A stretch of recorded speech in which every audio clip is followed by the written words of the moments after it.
मौका देता है बनियापुर में और हम विधायक बनते हैं, तो हमारा रोड मैप, पिछले बार भी हम चुनाव लड़े थे, उसका भी रोड मैप था। हमारा रोड मैप है शिक्षा से लेकर स्वास्थ्य और स्वास्थ्य से लेकर रोजगार, तमाम चीजों का हम रोड मैप बनाए हैं। बनियापुर को इस प्रकार विकसित करेंगे कि पूरे बिहार इस बनियापुर विधानसभा और सारण जिला से सीख लेगा कि सच में धरातल पे काम कैसे किया जाता है। इसलिए कि हम धरातल पे रहने वाले और धरातल के लोगों को अपने करीब से जानते हैं और उसका निदान किस प्रकार निकालना है हम जानते हैं। क्योंकि आप जानते हैं कि मसरक में इसलिए कांड होता है कि मसरक के बगल में गोपालगंज है और गोपालगंज के कुछ ही दूर बॉर्डर है, यूपी का बॉर्डर है, और उसी बॉर्डर से गोपालगंज होते हुए मसरक होते हुए पूरे बिहार में शराब जाता है। उधर से देखा जाए तो झारखंड से शराब आता है। इसके चलते कितने शराब माफिया है जो वहीं से पूरे बिहार को डिस्ट्रीब्यूट करना चाहते हैं। इसमें प्रशासन भी मिला हुआ है, इसमें हो सकता है सरकार का भी हाथ हो। तो वही तो मैं बोल रहा हूँ, और तमाम प्रशासन और सरकार की गलती की वजह से ही ये मृत्यु दर बढ़ रही है। नमस्कार बा प्रणाम बा तमाम जनता जनार्दन के हम उज्जवल निर्मल आज एक ऐसा शख्सियत के साथ जो रूबरू करा रहे हैं जो कि बनियापुर विधानसभा से पूर्व में चुनाव भी लड़ चुके और नए प्रत्याशी होकर जब एक उम्मीदवार के साथ एक समाज को लेकर उन्नति को लेकर जब समाज को लेकर अगर पढ़ने के लिए कोई प्रत्याशी आता है तो इस बार भी वो प्रत्याशी आप लोग के बीच में आ रहे हैं जो कि राजद सुप्रीम लालू प्रसाद यादव जी के आरजेडी परिवार से जुड़कर सारण जिला का बहुत बड़ा दायित्व संभाले हुए हैं। इनसे मैं जानने की कोशिश करूंगा कि आखिर पार्टी आरजेडी ही क्यों ज्वाइन की और इस वक्त जिस तरीके से पूरे छपरा में क्या बड़ा बदलाव करना चाहते हैं। छोटा सा परिचय हमारे चैनल के माध्यम से छोटा सा परिचय दीजिए, क्या परिचय है, क्या एजुकेशन है और कहाँ से पढ़ाई लिखाई कर सोच राजनीतिक में क्यों है। देखिए, सबसे पहले आपके चैनल के तमाम दर्शकों को नमस्कार कर रहा हूँ। और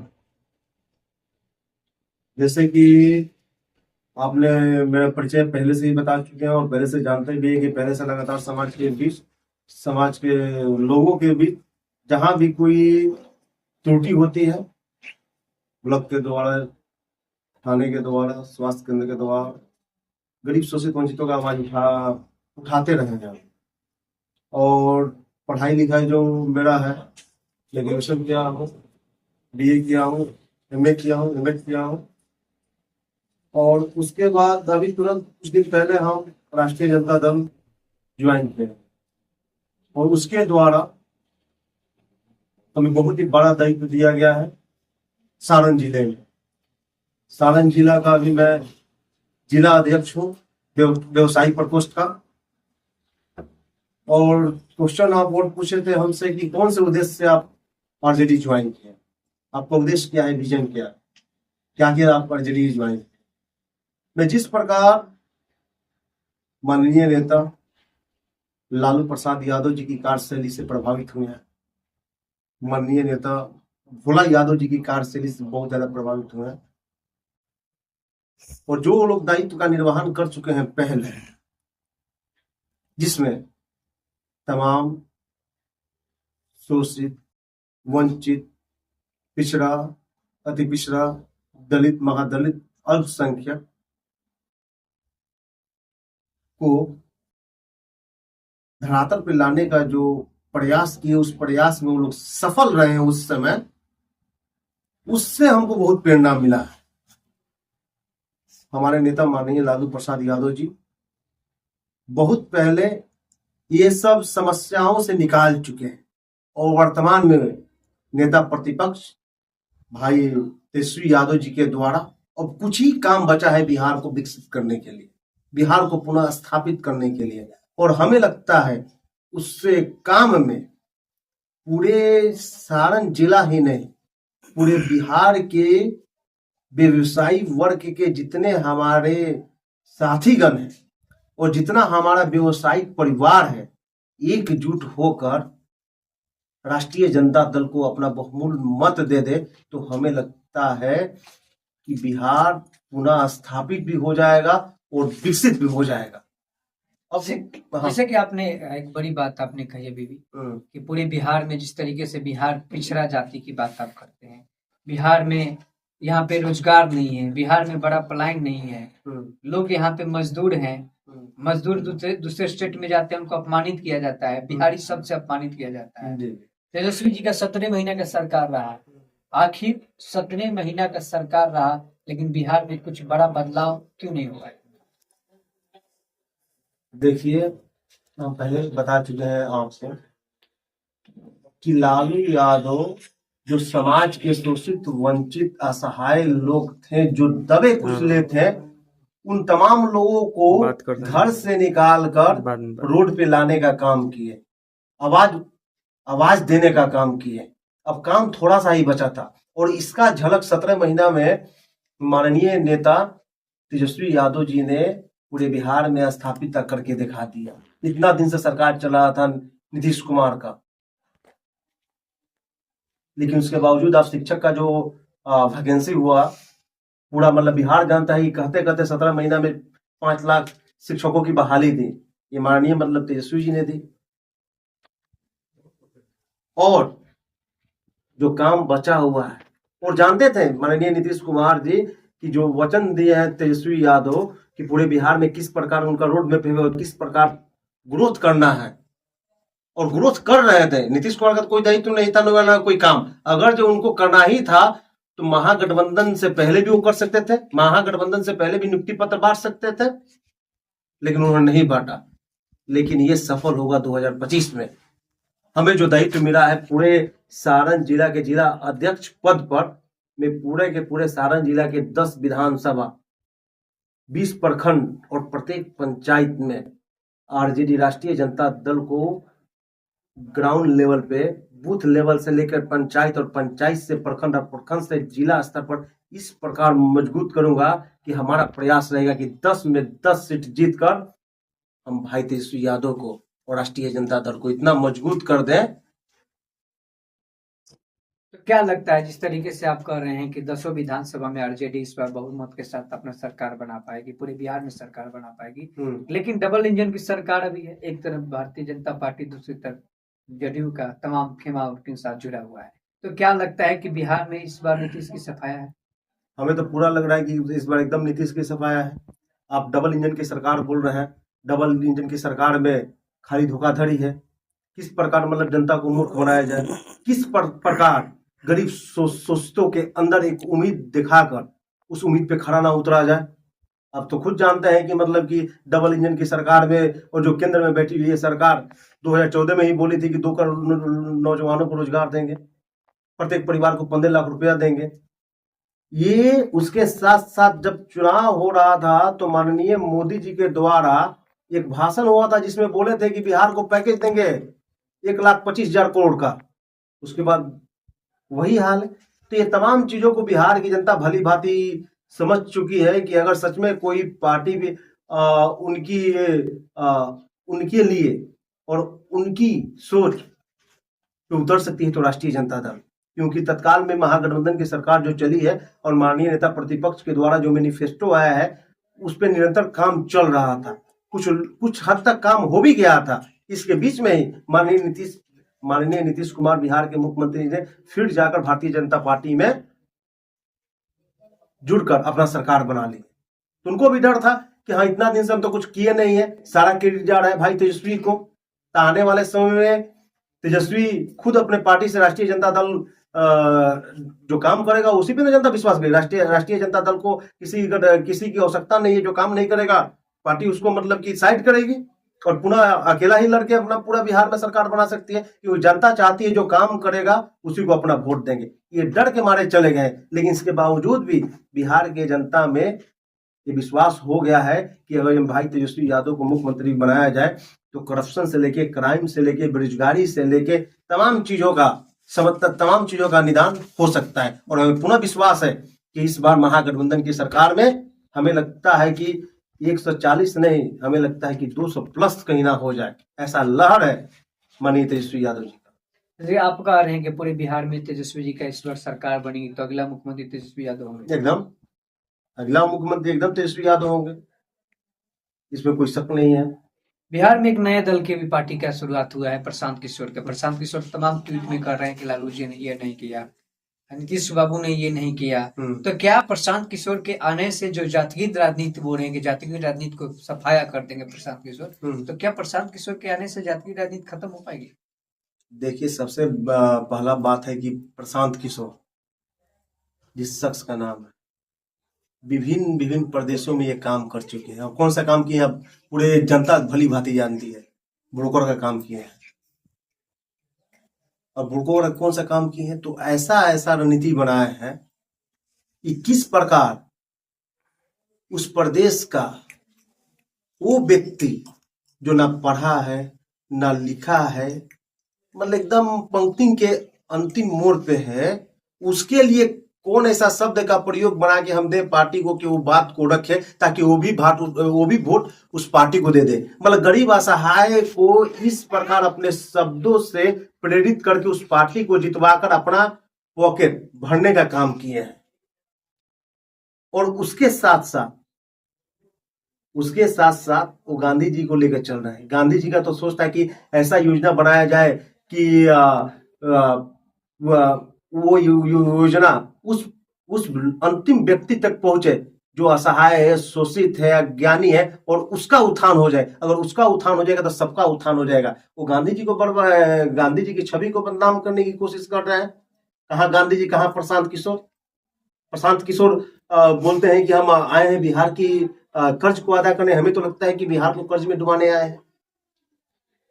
वो शख्स विभिन्न विभिन्न पार्टियों के साथ काम कर चुका है पैसा के लिए। विभिन्न विभिन्न प्रदेश में गरीब आदमी है।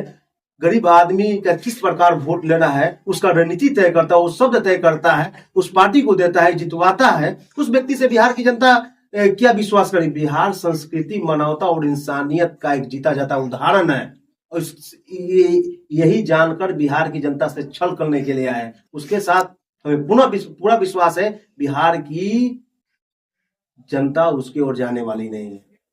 उसका पत्ता साफ है, तो अपना फिर मतलब कि अब तो कोई रणनीति वाला भी काम नहीं, क्योंकि अधिकांश जो भी पार्टी है अगर वो सुन भी लेती है भाई कि हाँ उस पार्टी के साथ प्रशांत किशोर है, जनता, ये बुद्धिजीवी जो लोग हैं उस पार्टी को ही वोट नहीं देते हैं। महाराष्ट्र क्या बोलते हैं आपका, पंजाब में ऐसे ही किए थे। खुद वो बोले हैं कि पंजाब में कुछ घटना हुआ था जब वहां पे कैप्टन साहब मुख्यमंत्री थे और वो दिखाई नहीं दे रहे थे, तो वहां के लोग, वहां के पंजाबी लोगों ने पोस्टर लगाकर प्रशांत किशोर को और बोला कि जो प्रशांत किशोर से हम यहाँ पे भेजेगा उसको 5 लाख इनाम दिया जाएगा। ऐसी तो छवि है, कभी उस पार्टी के साथ, कभी टीएमसी के साथ, कभी उससे। खाली उनका विजन है पैसा कमाना। वो बिहार का कर्ज चुकाने नहीं आए, बिहार को कर्ज में डुबाने आए। इस बात को पूरे बिहार की जनता भली भांति समझती है। और ये भी बात समझती है कि अगर जो बिहार को पुनः स्थापित और बिहार को विकसित किया जा सकता है तो माननीय तेजस्वी यादव जी के नेतृत्व में ही किया जा सकता है। और हम जो जिला के व्यवसायिक प्रकोष्ठ के अध्यक्ष बने हैं, हमारा काम यही है कि तमाम व्यवसायी भाइयों को, जो भारतीय जनता पार्टी की ओर कुछ लोग चले गए हैं, उनको भारतीय जनता पार्टी की असलियत बतलाना है और पुनः घर वापसी कराना है राष्ट्रीय जनता दल में। तभी वैश्यों का उत्थान हो सकता है। वैश्यों की राष्ट्रीय जनता पार्टी एक ऐसी है कि जब ये सत्ता में आएगी तो ना वैश्य का शोषण होगा, ना वैश्य पे कोई शासन करेगा, ना वैश्य का कभी हत्या हो सकता है। और इस बात को हमें लगता है सारण जिला के 50 से 60% लोग समझ चुके हैं। 40 से 50% लोग जो नहीं समझे हैं, उनके लिए पूरे जिले में हम भ्रमण चलेगा, पंचायत लेवल, बूथ लेवल, गांव लेवल, प्रखंड लेवल। और हमें पूरा विश्वास है कि हम जागरूक करके आने वाले समय 2025 में पूरा वैश्य का वोट 90 से 95% आरजेडी की तरफ मोड़ेंगे और सारण जिला से 10 का 10 सीट प्रचंड बहुमत से भाई तेजस्वी यादव के झोली में डालने का काम करेंगे। अच्छा, जाते जाते आपसे एक बड़ी सवाल रहेगी। आप आरजेडी में अभी हाल फिलहाल में जुड़े हैं, और आरजेडी अगर आपको बनियापुर क्षेत्र है, आपका बनियापुर पड़ता है क्षेत्र, अगर बनियापुर से आपको आरजेडी आपको दायित्व देती है, चुनाव लड़ने का मौका अगर आपको मिलता है, तो क्या लगता है कि वर्तमान में आरजेडी के यहाँ के नेता हैं, अगर आपको पार्टी अगर चयनित करके अगर वैश्य को लेकर अगर लाया जाता है, तो बनियापुर का समीकरण की हम बात करें तो यहाँ पे भूमियार और वैश्य की समीकरण सेम माना गया है। जातिगत राजनीति की हम बात करें तो सेम यहाँ पे आधारित है। अगर वैश्य से अगर आप आते हैं तो क्या लगता है कि बनियापुर में जिस तरीके से वोट की हम बात करें, जीत की हम बात करें, जो आपकी सोच की बात करें, तो क्या अभी तक जो बनियापुर में विकसित नहीं हो पाया बनियापुर में जो भ्रष्टाचार भरा हुआ है, करप्शन का अड्डा बना हुआ है, तो क्या आप एक विधायक बनेंगे? अगर आपको जनता चुनती है, पार्टी आपको टिकट देती है, जीतेंगे, तो किस तरीके से बनियापुर को बदलने का प्रयास? देखिए, पार्टी नेतृत्व अगर हमें मौका देता है बनियापुर में और हम विधायक बनते हैं, तो हमारा रोड मैप, पिछले बार भी हम चुनाव लड़े थे, उसका भी रोड मैप था। हमारा रोड मैप है शिक्षा से लेकर स्वास्थ्य और स्वास्थ्य से लेकर रोजगार, तमाम चीजों का हम रोड मैप बनाए हैं। बनियापुर को इस प्रकार विकसित करेंगे कि पूरे बिहार इस बनियापुर विधानसभा और सारण जिला से सीख लेगा कि सच में धरातल पे काम कैसे किया जाता है। इसलिए कि हम धरातल पे रहने वाले और धरातल के लोगों को अपने करीब से जानते हैं और उसका निदान किस प्रकार निकालना है हम जानते हैं। पूरे बिहार में नंबर 1 विधानसभा बनेगी हमारी बनियापुर, विकास की ओर। इसको विकास और विकसित दोनों हमको बनाना है और इसको हमें लगता है कि आने वाले समय में खुद माननीय जब हमारे मुख्यमंत्री तेजस्वी भाई बनेंगे तो खुद इसको रिप्रेजेंट करेंगे पूरे बिहार में कि आखिर मतलब कि कैसा मोटिव लेकर हम बनियापुर विधानसभा क्षेत्र में वर्क किए हैं। क्या कहेंगे युवाओं के लिए? आप एक तो युवा छवि के हैं, मान लीजिए अगर आप युवा वर्गों के लिए खास क्या करना चाहेंगे? क्योंकि यहाँ पे अभी भी आप मान लीजिए आपका एक नगर निगम भी पड़ता है बनियापुर में, 2 नगर निगम, एक नगर निगम पड़ता है, एक मसरक नगर निगम है और ग्रामीण इलाका है। तो नगर निगम की व्यवस्था करें, वहाँ पर भी कचरापन भरा हुआ है, वहाँ पर भी जो व्यवस्था है बेहतर नहीं है। आप ही के स्वजातीय सबसे ज्यादा नगर निगम में वहाँ पे है, अभी भी वहाँ पे नगर अध्यक्ष आप ही के स्वजातीय है, लेकिन किस तरीके से बड़ा बदलाव करने की कोशिश करेंगे? देखिए, हम अपने विधानसभा क्षेत्र के नौजवानों को और सारण के नौजवानों को आपके चैनल के माध्यम से यही कहना चाहते हैं कि जब आने वाले समय 2025 विधानसभा जब आ रहा है तो आप कहीं भी भिन्न भिन्न प्रदेशों में हैं, आप तमाम भाइयों से, तमाम नौजवान भाई, मजदूर भाई, जितने भी लोग विभिन्न विभिन्न प्रदेशों में अपना काम कर रहे हैं, तमाम लोगों से विनम्र आग्रह है कि आप वोट देने जरूर आए और वोट आरजेडी को दे, लालटेन को दे।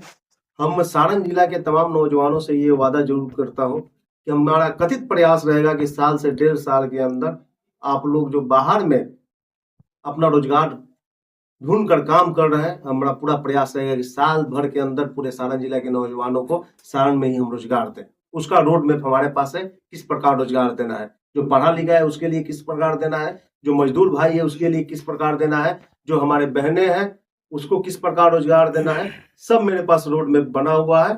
बस इंतजार है, तो हमारी सरकार की सत्ता में आने की देर है और सत्ता में तब आएगा जब मेरे भाइयों एक बार विश्वास करके आप तमाम भाई, तमाम बहन, तमाम माताएं, बुजुर्ग, जितने भी लोग हैं, अगर आपके चैनल से मेरी आवाज उन तक पहुंच रही है तो आप तमाम लोगों से विनम्र आग्रह है, सारण जिला व्यवसायिक प्रकोष्ठ के मैं जिला अध्यक्ष सुमित कुमार गुप्ता आपसे आग्रह कर रहा है कि आप तमाम लोग चुनाव होने के पहले सारण में आए और अपना बहुमूल्य वोट दें राष्ट्रीय जनता दल को, ललटेन को। और जब सत्ता में आ रही है, अगर जब मैं साल भर के अंदर दायित्व का निर्वहन नहीं कर रहा हूं तो डायरेक्ट आप तमाम लोग आकर हमारे घर और हमसे पूछे कि आपके विश्वास पर हम सारण जिला में आए और सारण के 10 सीट आरजेडी के झोली में डाले और हमारे लिए आप क्या किए। आपको कहने की आवश्यकता नहीं पड़ेगी, साल भर के अंदर हम ऐसा व्यवस्था करेंगे कि आपको सारण में ही रोजगार का साधन देंगे, आपको बाहर जाने की आवश्यकता नहीं पड़ेगी। और ये काम हमारे नेता तेजस्वी यादव के नेतृत्व में होगा, हमें पूर्ण विश्वास है। अच्छा, एक बड़ी सवाल जाते हैं तो मैं आपसे करना चाहूंगा, कभी मढ़ौरा में आप ही का विधानसभा पड़ता है और वहाँ पे नगर पंचायत पे बड़ा शराब कांड हो जाओ, आए दिन तीसरा बड़ा शराब कांड हो गया मढ़ौरा में, कई लोग यहाँ पे मरे। सरकार, नीतीश बाबू की सरकार बोलती है कि शराब बनती है, लेकिन शराब की धंधा पूरे बिहार में रफ्तार की तरफ से चल रहा है।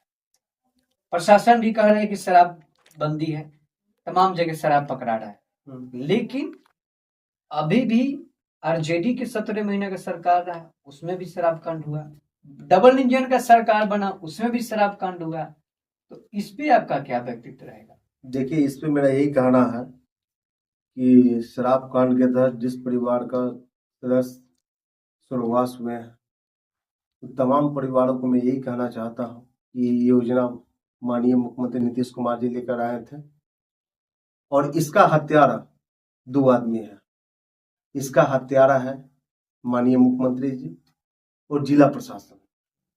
ये कांड हुआ है तो आप लोग, जहां के भी लोग हों, जिनका परिवार शराब पीने से देहांत हुआ है, उन तमाम परिवारों को मैं विनम्र आग्रह करके श्रद्धापूर्व श्रद्धांजलि देते हैं। उसके बाद उनके परिवार के लोगों को मैं ये कहना चाहता हूँ कि आप लोग जिला प्रशासन, डीएम साहब, एसपी साहब और मुख्यमंत्री पे हाई कोर्ट से, लो कोर्ट से केस कीजिए कि आखिर इसका निदान किस प्रकार निकलेगा।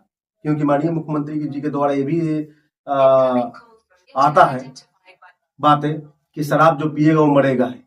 तो अगर जो शराब पूरे बिहार में आप बंद कर देते हैं तो आखिर इसका जिम्मेवारी आप ही जाने की कैसे आ रहा है। आप क्या करते हैं कि अगर किसी भी क्षेत्र या किसी भी विधानसभा में शराब पीने से कुछ लोगों की मृत्यु हो जाती है तो आप क्या करते हैं, वहां के चौकीदार, वहां के थाना प्रभारी को आप सस्पेंड कर देते हैं। लेकिन हो सकता है कि जिला के जो पदाधिकारी हैं उनके द्वारा होता है, उनपे तो कभी एक्शन नहीं लेते हैं। जिला के ना एसपी साहब पे एक्शन लेते हैं, ना डीएम साहब पे एक्शन लेते हैं। इसका मतलब हो सकता है कि डीएम साहब, एसपी साहब और खुद मुख्यमंत्री जी, तमाम लोग इस शराबबंदी में मिले हुए, तमाम लोगों को पैसा जाता हो। नहीं तो आप तो एक्शन लेते हैं ना भाई।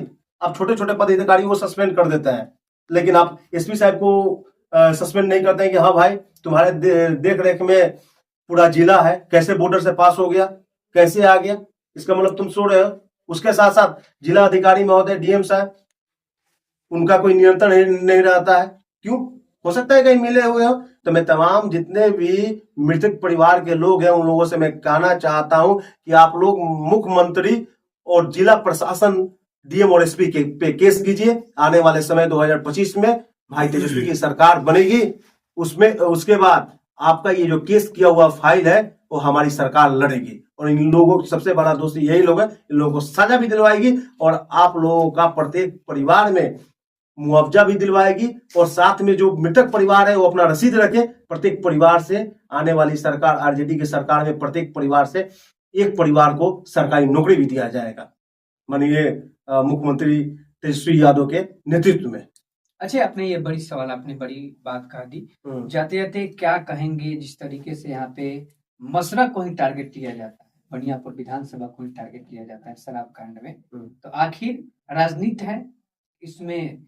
राजनीति के तहत किया जाता है कि या कहीं ना कहीं गलतियां होती है? इसमें सरेआम गलती प्रशासन की है। क्योंकि आप जानते हैं कि मसरख में इसलिए कांड होता है कि मसरख के बगल में गोपालगंज है और गोपालगंज के कुछ ही दूर बॉर्डर है, यूपी का बॉर्डर है। और उसी बॉर्डर से गोपालगंज होते हुए, मसरख होते हुए पूरे बिहार में शराब जाता है। उधर से देखा जाए तो झारखंड से शराब आता है। इसके चलते कितने शराब माफिया है जो वहीं से पूरे बिहार को डिस्ट्रीब्यूट करना चाहते हैं। इसमें प्रशासन भी मिला हुआ है, इसमें हो सकता है सरकार का भी हाथ हो। तो वही तो मैं बोल रहा हूं। और तमाम प्रशासन और सरकार की गलती की वजह से ही ये मृत्यु दर बढ़ रही है शराब कांड से। एक्शन होना चाहिए जिला पदाधिकारी पे, एक्शन होना चाहिए एसपी महोदय पे। और अगर ये मुख्यमंत्री ये दोनों पे एक्शन नहीं लेते हैं तो जो मृत परिवार है वो एक्शन ले तीनों पे, मुख्यमंत्री, जिला प्रशासन, जिला एसपी। बनियापुर की तमाम जनता, तमाम नौजवान साथी और तमाम लोगों से साथ यही निवेदन करना चाहता हूं कि भाइयों, बनियापुर की तो जिम्मेवारी आप लोग की है और हमें पूर्ण विश्वास है कि आप लोगों का आशीर्वाद सहयोग पहले ही मिला था। इस बार भी आप लोग प्रचंड बहुमत से हमको सदन में भेजने का काम करेंगे। साथ ही साथ आप लोगों का रिलेशन सारण जिला के बिशो प्रखंड में है। बिशो प्रखंड और तमाम पंचायतों तक आप लोगों का रिलेशन है, मित्र है, दोस्त है। आप तमाम लोग एकदम जग जाइए और प्रयास कीजिए कि सारण जिला के 10 विधानसभा में राष्ट्रीय जनता दल को इस प्रकार मजबूत बनाया जाए कि 10 का 10 सीट हम लोग राष्ट्रीय जनता दल के झोली में डालने का काम करें। अगर जो प्रत्येक जिला में ऐसा व्यक्ति और ऐसे कार्यकर्ता जमकर लग जाएंगे तो हमें लगता है कि वो दिन दूर नहीं है जिस दिन राष्ट्रीय जनता दल की सरकार होगी। और राष्ट्रीय जनता दल की सरकार होगी तब भी तमाम समस्याओं का निदान होगी। तो आप लोग से विनम्र आग्रह है कि आप तमाम जितने भी श्रोतागण हो, जितने भी मेरे भाई हैं जो इस चैनल के माध्यम से जुड़े हुए हैं, मैं तमाम भाइयों से आग्रह करता हूं कि एक बार आप विश्वास करके अपना पूरा के पूरा सर्वोच्च निछावर करके तमाम साथी, तमाम मित्र, तमाम रिलेटिव हर एक जगह इस बात को पहुंचाने का काम कीजिए कि इस बार बदलाव की राजनीति नहीं है, बिहार को पुनः स्थापित करने की राजनीति है, बिहार से बेरोजगारी को जड़ से उखाड़ने की राजनीति है, बिहार से करप्शन को उखाड़ कर फेंकने की राजनीति है और बिहार को पूरे भारत के विभिन्न विभिन्न प्रदेशों में नंबर 1 और पुनः स्थापित करने की राजनीति है। इस बार आप वोट बिहार को नंबर 1 बनाने के लिए दीजिए और ये नंबर 1 तभी बनेगा जब माननीय नेता तेजस्वी प्रसाद यादव जी बिहार के नेतृत्व करेंगे, बिहार के मुख्यमंत्री बनेंगे। बस यही कहेंगे।